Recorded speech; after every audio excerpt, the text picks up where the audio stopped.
You remember your parents and teachers telling you, recycling saves the planet? You did your part. We all did our part. For 35 plus years. And it was all a lie. Plastic was the government's miracle child, born from the oil and gas of World War II. But it had a fatal flaw for profits: durability. It didn't break.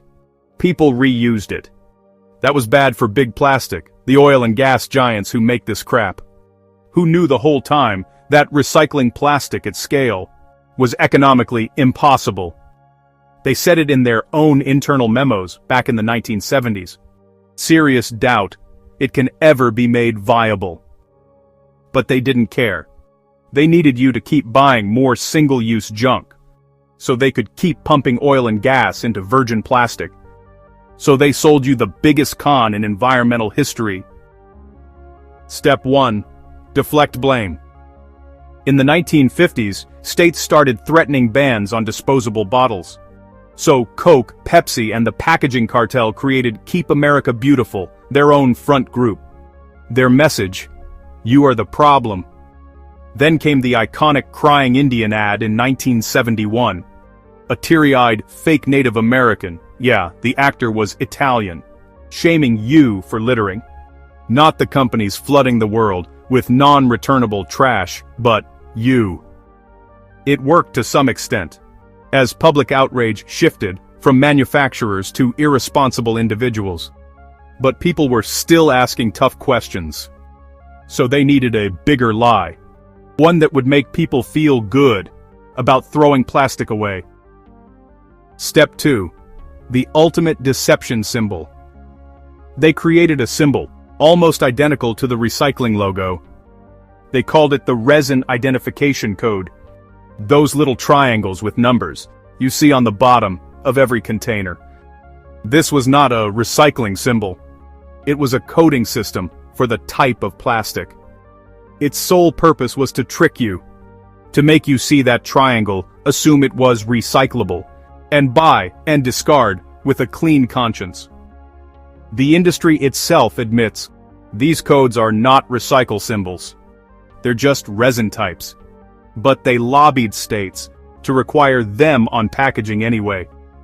Result: generations believing almost all plastic gets recycled. Reality: less than 9% of all plastic ever made has ever been recycled. Ever. What happens to the rest? Your carefully sorted plastic likely takes one of 3 paths. Number 1. It gets shipped overseas to countries with poor waste management, where it's dumped or burned, poisoning communities far away, so we can keep up the charade. Number 2. It gets burned in waste-to-energy plants, releasing toxic fumes. Number 3. It goes straight to the landfill. Yes, that symbol, that blue bin, that entire ritual, often ends with it being buried right next to the regular trash. The EPA knows this. They've published the grim stats. It's an open secret. The executive director of the New Haven Solid Waste and Recycling Authority agreed. 90% of our stuff was going over to China. They were taking all of our plastics, cardboard, paper, you name it. We were, in essence, shipping them our garbage. And the same companies pushing recycle. All of them quietly closed their doors by the mid-1990s.